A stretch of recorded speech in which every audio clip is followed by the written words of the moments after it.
Hello guys and welcome back to Dinkar Guruji. दोस्तों आज के इस वीडियो में हम डिस्कस करने वाले हैं जनरल अवेयरनेस के कुछ इंपॉर्टेंट क्वेश्चंस जो कि काफ़ी इंपॉर्टेंट होने वाले हैं आपकी आगामी प्रवेश परीक्षाओं के लिए। तो जो भी स्टूडेंट्स इलाहाबाद विश्वविद्यालय की पीजी प्रवेश परीक्षा में प्रतिभाग करने वाले हैं उनके लिए वीडियो काफ़ी इंपॉर्टेंट होने वाला है।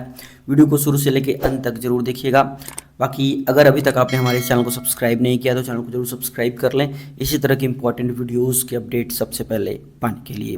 दोस्तों ये वीडियो इलाहाबाद यूनिवर्सिटी के MA, MSc, MCom, LLB, LLM, साथ ही साथ एमबीए या और जो कोर्सेज हैं जैसे बीएड है, एमपीएड है, इन सभी में जो है कि जो जनरल अवेयरनेस का पोर्शन है उसको कवर करने का प्रयास करेगा। तो इसी तरह की वीडियोस जो है कि आपको मिलती रहेंगी समय समय पर, तो ये सभी स्टूडेंट्स इस वीडियो को देख सकते हैं। साथ ही साथ अन्य विश्वविद्यालय के जो छात्र हैं जैसे कि लखनऊ विश्वविद्यालय या जो CUET UG के स्टूडेंट्स हैं वो भी इस वीडियो को देख सकते हैं। चलिए बिना किसी देरी के शुरू करते हैं आज का ये वीडियो। हमारा पहला प्रश्न है दोस्तों कि दिन रात जिस कारण से होते हैं वह है, यानी कि what causes day and night, किस कारण से दिन और रात होता है, तो वह जो है कि दोस्तों पृथ्वी के अपने एक्सिस पे घूमने के कारण होता है। इसको हम हिंदी में जो यहाँ पर ऑप्शन दिख रहा है उसमें होगा ऑप्शन डी, यानी कि भू परिभ्रमण, यानी कि due to the rotation of earth on its axis दिन और रात जो है कि होता है। जबकि जो रेवोल्यूशन होता है अर्थ का उसके कारण क्या होता है, मौसम का परिवर्तन देखने को मिलता है। तो पहले प्रश्न का जो सही उत्तर है दोस्तों ऑप्शन डी होगा। बढ़ते इसी के साथ हम अगले प्रश्न की तरफ। हमारा अगला प्रश्न है कि तारीखे मुबारक शाही पुस्तक किसने लिखी है। देखिए पुस्तक और लेखकों से संबंधित प्रश्न लगातार सभी जगह पूछे जाते हैं। तो कुछ जो महत्वपूर्ण पुस्तकें रही हैं, ऐतिहासिक रही हैं, और कुछ जो महत्वपूर्ण राइटर्स हैं उनकी जो इम्पोर्टेंट बुक्स हैं वो आपको आना आवश्यक है।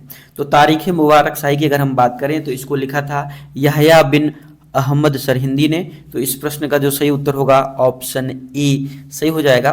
देखिए तारीख मुबारक शाही की जो खास बात है वो ये है कि यह जो है कि जो सैयद वंश था, दिल्ली सल्तनत कालीन जो वंश था सैयद वंश, उसकी एकमात्र समकालीन पुस्तक है, यानी कि उस समय ये लिखी गई थी। और सैयद वंश का जो इतिहास है मुख्यतः हमको यहया बिन अहमद सरहिंदी की पुस्तक तारीख मुबारक शाही से जानने को मिलता है।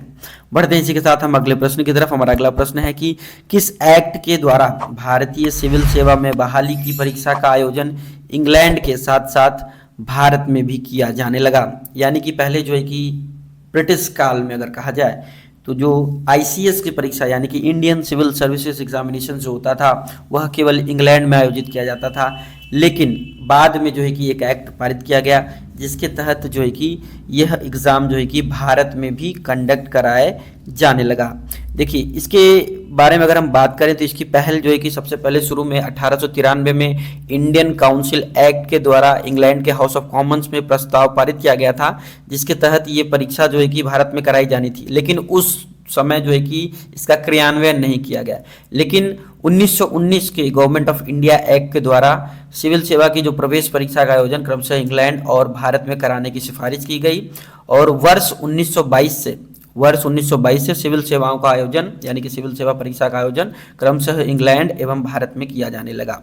तो इसका जो सही उत्तर हो जाएगा दोस्तों ऑप्शन डी इस प्रश्न का सही उत्तर हो जाएगा। बढ़ते इसी के साथ हम अगले प्रश्न की तरफ। हमारा अगला प्रश्न है कि रिजर्व बैंक द्वारा रुपए को चालू खाते में पूर्ण परिवर्तनीय कब घोषित किया गया। तो पूर्ण रूप से जो है कि परिवर्तनीय जब घोषित किया गया था वह तारीख है दोस्तों 19 अगस्त 1994। 19 अगस्त 1994 को RBI ने रुपए को चालू खाते में पूर्ण रूप से परिवर्तनीय घोषित कर दिया था। बढ़ते हैं इसी के साथ हम अगले प्रश्न की तरफ। हमारा अगला प्रश्न है भारत में अधिकांश बेरोजगारी है, यानी कि जैसे अनएम्प्लॉयमेंट के टाइप्स होते हैं। तो ये प्रश्न ऐसा पूछ रहा है कि भारत में किस प्रकार की बेरोजगारी पाई जाती है। तकनीकी बेरोजगारी, चक्रीय बेरोजगारी, प्रच्छन्न बेरोजगारी या संरचनात्मक बेरोजगारी। तो देखिए सबसे जैसे भारत का जो मेन सेक्टर है जहाँ पर लोग इन्वॉल्व हैं, जहाँ पर लोग कार्य कर रहे हैं वो है कृषि क्षेत्र। और कृषि क्षेत्र में अगर हम बात करें तो कृषि क्षेत्र में प्रच्छन्न बेरोजगारी पाई जाती है। प्रच्छन्न का मतलब होता है डिस्गाइज्ड अनएम्प्लॉयमेंट। और इसका भाव क्या है ये समझिए कि जैसे किसी कार्य को करने के लिए 2 लोगों की आवश्यकता है तो वहाँ पर हम 2 से अधिक लोगों को लगा दे रहे हैं। यानी कि जैसे खेत की निराई या गुड़ाई करने के लिए केवल 2 व्यक्तियों की आवश्यकता है, लेकिन क्योंकि लोगों की कमी नहीं है तो उस कार्य को 5 लोग कर रहे हैं या 10 लोग कर रहे हैं। तो इस तरह की बेरोजगारी को हम प्रच्छन्न बेरोजगारी कहते हैं और ये कृषि के क्षेत्र में जो है कि सबसे अधिक पाई जाती है।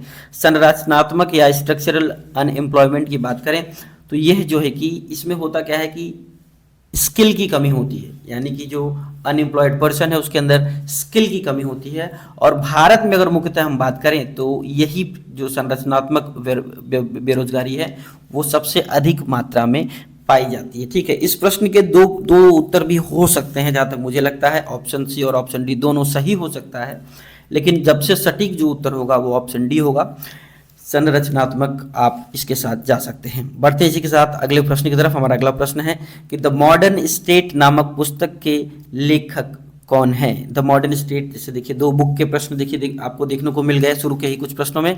तो द मॉडर्न स्टेट नामक पुस्तक के लेखक हैं R.M. मैकाइवर। ऑप्शन ए इस प्रश्न का सही उत्तर हो जाएगा। इनकी एक महत्वपूर्ण बुक और भी है, labour in the changing world, जो कि काफ़ी महत्वपूर्ण है मैकाइवर की। बहुत ही प्रसिद्ध समाजशास्त्री रह चुके हैं मैकाइवर, और उस दौर के जो भी लोग रहे हैं वो हर क्षेत्र में जो है कि एक्सपर्टीज उनकी रहती थी, केवल एक क्षेत्र से हम इनको जोड़कर नहीं देख सकते हैं। बढ़ते इसी के साथ हम अगले प्रश्न की तरफ। हमारा अगला प्रश्न है कि निम्न में से कोस्टारिका की राजधानी कौन सी है। So which of the following is the capital of Costa Rica. ठीक है, तो सैन जोन्स जो है, ऑप्शन डी इस प्रश्न का सही उत्तर हो जाएगा। सैन जोन्स जो है कि इसका सही उत्तर हो जाएगा ऑप्शन डी। बीजिंग की बात करें तो चाइना की राजधानी बीजिंग है, भारत की राजधानी नई दिल्ली है और बांग्लादेश की राजधानी ढाका है। इस प्रश्न से जुड़े ये फैक्ट्स भी आपको याद होने चाहिए। अगला प्रश्न है कि नोबेल पुरस्कार जीतने वाले प्रथम एशियाई कौन थे।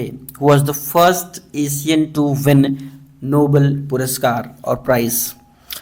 सो बेसिकली यहाँ पर जो ऑप्शन सी हैं रविंद्रनाथ टैगोर जी, उनको सबसे पहले एशिया में नोबेल पुरस्कार दिया गया था। ये महत्वपूर्ण तथ्य है। रविंद्रनाथ टैगोर को लिटरेचर के क्षेत्र में जो है कि नोबेल पुरस्कार सन 1913 में दिया गया था, गीतांजलि के लिए इनको। ठीक है, इसके बाद अगर हम बात करें तो डॉक्टर सीवी रमन को 1930 में जो है कि फिजिक्स के लिए नोबेल पुरस्कार भारत में दिया गया। फिर डॉक्टर हरगोविंद खुराना को जो है कि मेडिसिन के क्षेत्र में 1968 में जो है कि नोबेल पुरस्कार देखने दिया गया। मदर टेरेसा को शांति के लिए 1979 यानी कि 1979 में दिया गया। ठीक है, उसके बाद सुब्रमण्यम चंद्रशेखर 1983 फिजिक्स के लिए, अमर्त्य सेन 1998 इकोनॉमिक्स के क्षेत्र में, वीएस नायपॉल 2001 में लिटरेचर के क्षेत्र में, वेंकट रमन रामकृष्णन 2009 में केमिस्ट्री के लिए, कैलाश सत्यार्थी 2014 में शांति के लिए और अभिजीत बैनर्जी को अभी हाल ही में 2019 में इकोनॉमिक्स के लिए जो है कि नोबेल पुरस्कार दिया जा चुका है। तो इस क्वेश्चन से जुड़े ये सारे फैक्ट्स आपको याद होने चाहिए। बढ़ते हैं इसी के साथ अगले प्रश्न की तरफ। हमारा अगला प्रश्न है कि ओणम किस भारतीय राज्य अथवा केंद्र शासित प्रदेश का सांस्कृतिक उत्सव है। तो ओणम जो है कि सांस्कृतिक उत्सव है केरल का, तो केरल आपको याद रखना है। और ये 10 दिनों तक चलने वाला जो है कि त्यौहार है। और ओणम जो है कि एक तरीके से कहा जाए तो जो पर ईयर जो है कि सितंबर महीना होता है उसमें राजा महाबली के स्वागत में आयोजित किया जाता है और लगातार यह 10 दिनों तक मनाया जाता है। बढ़ते हैं इसी के साथ अगले प्रश्न की तरफ। हमारा अगला प्रश्न है कि अर्जुन पुरस्कार किस लिए दिए जाते हैं। देखिए अर्जुन पुरस्कार जो है कि किस लिए दिए जाते हैं, तो यह खेल के क्षेत्र में उत्कृष्ट प्रदर्शन के लिए दिए जाते हैं। ठीक है, ऑप्शन बी इस प्रश्न का सही उत्तर हो जाएगा। और सामान्यतः अर्जुन पुरस्कारों का वितरण जो है कि राष्ट्रीय खेल दिवस जो कि मेजर ध्यानचंद जी का जन्मदिन है उस अवसर पर दिया जाता है और प्रतिवर्ष 29 अगस्त को जो है कि राष्ट्रीय खेल दिवस मनाया जाता है। तो इस क्वेश्चन से जुड़ा हुआ ये फैक्ट भी आपको याद होना चाहिए। बढ़ते हैं अगले प्रश्न की तरफ। हमारा अगला प्रश्न है कि रियाद किस देश की राजधानी है। रियाद किस देश की राजधानी है। तो दोस्तों सऊदी अरब की राजधानी क्या है, रियाद है। ऑप्शन बी इस प्रश्न का सही उत्तर हो जाएगा। बांग्लादेश की राजधानी ढाका है। म्यांमार की राजधानी नईपीटा और ऑप्शन डी तो कुछ है ही नहीं है, तो उसको बताने की आवश्यकता भी नहीं है। बढ़ते हैं इसी के साथ अगले प्रश्न की तरफ। हमारा अगला प्रश्न है कि विश्व में संयुक्त राष्ट्र दिवस कब मनाया जाता है। International UN day. ठीक है, तो ये जो है कि 24 अक्टूबर को मनाया जाता है। ऑप्शन डी इस प्रश्न का सही उत्तर हो जाएगा। विश्व में प्रतिवर्ष 24 अक्टूबर को संयुक्त राष्ट्र दिवस मनाया जाता है। संयुक्त राष्ट्र आधिकारिक रूप से 24 अक्टूबर 1945 को अस्तित्व में आया। संयुक्त राष्ट्र का नाम संयुक्त राज्य के राष्ट्रपति फ्रैंकलिन डी रूजवेल्ट द्वारा दिया गया था। संयुक्त राष्ट्र का मुख्यालय अमेरिका के न्यूयॉर्क शहर में स्थित है। तो इस क्वेश्चन से रिलेटेड ये सारे फैक्ट्स आपको याद होने चाहिए। बढ़ते हैं इसी के साथ अगले प्रश्न की तरफ। हमारा अगला प्रश्न है, शतरंज की ग्रैंड मास्टर होने वाली पहली भारतीय महिला कौन थी? तो शतरंज के क्षेत्र में ग्रैंड मास्टर जो बनी हैं वो पहली महिला हैं, उनका नाम है एस विजयलक्ष्मी। ऑप्शन सी इस प्रश्न का सही उत्तर हो जाएगा। एस विजयलक्ष्मी की अगर हम बात करें तो इनका जन्म 1979 में मद्रास यानी कि चेन्नई में हुआ था। इन्हें फिडे यानी कि FIDE ने इंटरनेशनल मास्टर IM और वुमेन ग्रैंड मास्टर WGM का खिताब प्रदान किया था। इन्हें वर्ष 2001 में भारत सरकार द्वारा अर्जुन पुरस्कार से भी सम्मानित किया गया था। बढ़ते इसी के साथ अगले प्रश्न की तरफ। हमारा अगला प्रश्न है कि भारत में सबसे बड़ा कपास उत्पादक राज्य कौन सा है? यानी कि विच of the following state is the largest producer of cotton? तो ऑप्शन ए गुजरात इस प्रश्न का सही उत्तर हो जाएगा। बढ़ते इसी के साथ अगले प्रश्न की तरफ। हमारा अगला प्रश्न है कि शिव समुद्रम जल विद्युत गृह स्थापित है। शिव समुद्रम जल विद्युत गृह कहाँ पर स्थापित है? तो इसका सही उत्तर है दोस्तों कर्नाटक। ऑप्शन सी इस प्रश्न का सही उत्तर हो जाएगा। वर्ष 1902 में भारत की सबसे पहली जल विद्युत परियोजना कावेरी नदी पर कर्नाटक के शिव समुद्रम में स्थापित की गई थी। तो इस प्रश्न से रिलेटेड ये फैक्ट भी आपको याद रखना है।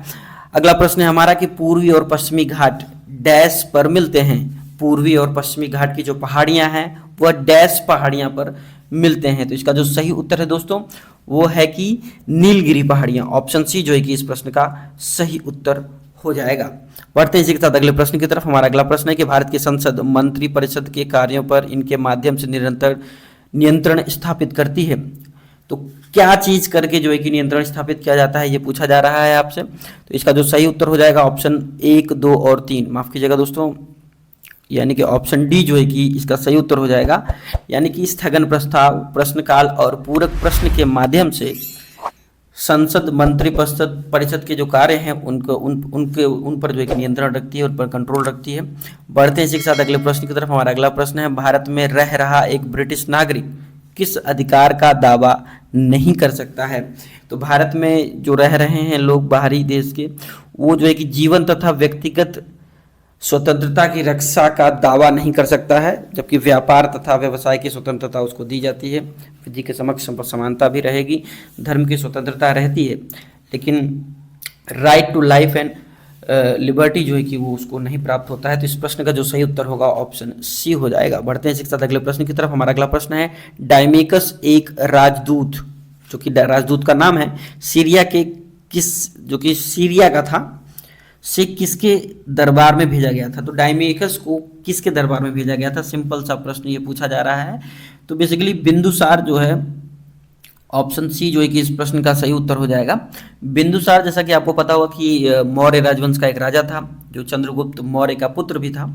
बिंदुसार को अमित्र घात भी कहा जाता है। ठीक है, बिंदुसार के दरबार में सीरिया का राजदूत डायमेकस आया था। तो ऑप्शन इसका जो सही उत्तर हो जाएगा ऑप्शन सी हो जाएगा। बढ़ते हैं इसी के साथ अगले प्रश्न की तरफ। हमारा अगला प्रश्न है कैलाश मंदिर किस गुफा में स्थित है? कैलाश मंदिर किस गुफा में स्थित है? दोस्तों कैलाश मंदिर की अगर हम बात करें कि तो एलोरा, ऑप्शन सी जो है कि सही उत्तर हो जाएगा। एलोरा की गुफा संख्या 16 में जो है कि कैलाश मंदिर स्थित है। यह महाराष्ट्र के प्रसिद्ध पर्यटन स्थलों में से एक है।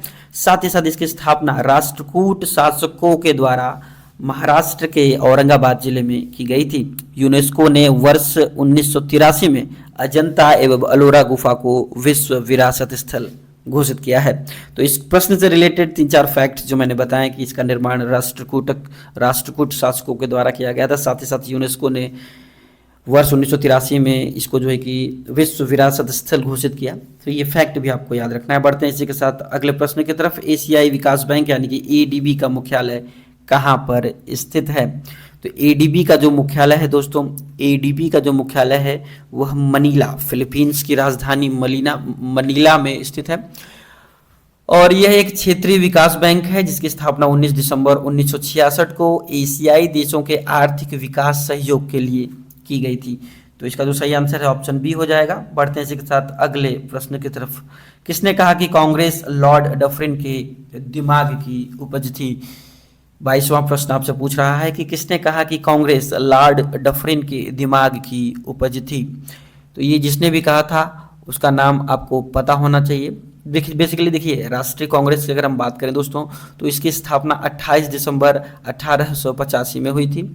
इसके संस्थापकों में एओ ह्यूम, सुरेंद्र नाथ बनर्जी एवं आनंद मोहन बोस थे। कांग्रेस की स्थापना के समय भारतीय वायसरॉय लॉर्ड डफरिन थे। कांग्रेस की स्थापना भारतीयों में आई राजनीतिक चेतना की परिणाम था। ठीक है, जो राजनीतिक चेतना थी उसको उत्पन्न हुआ, इसके कारण जो है कि कांग्रेस जैसी बड़ी संस्था का जो है कि निर्माण 1885 में हुआ, जिसके द्वारा भारतीय अपनी राजनीतिक व आर्थिक मांगों को सरकार के सम्मुख रख सके।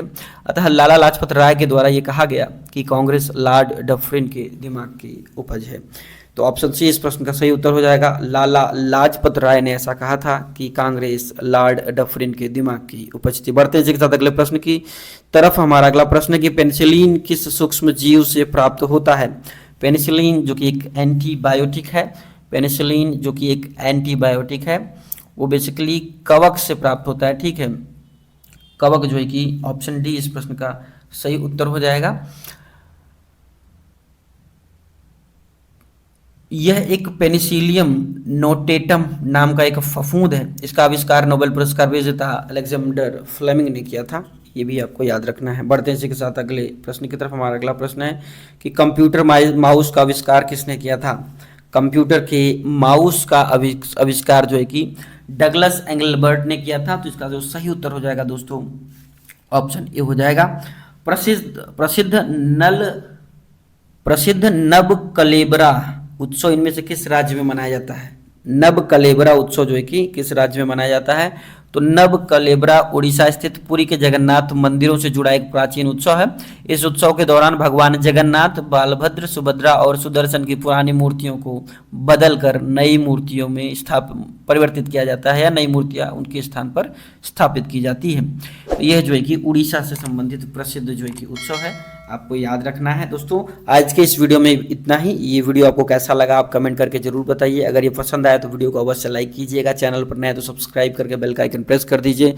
इसी तरह की इंपॉर्टेंट वीडियो अपडेट्स आपको लगातार मिलती रहेंगी। हमारे साथ अंत तक बने रहने के लिए आपका बहुत बहुत धन्यवाद।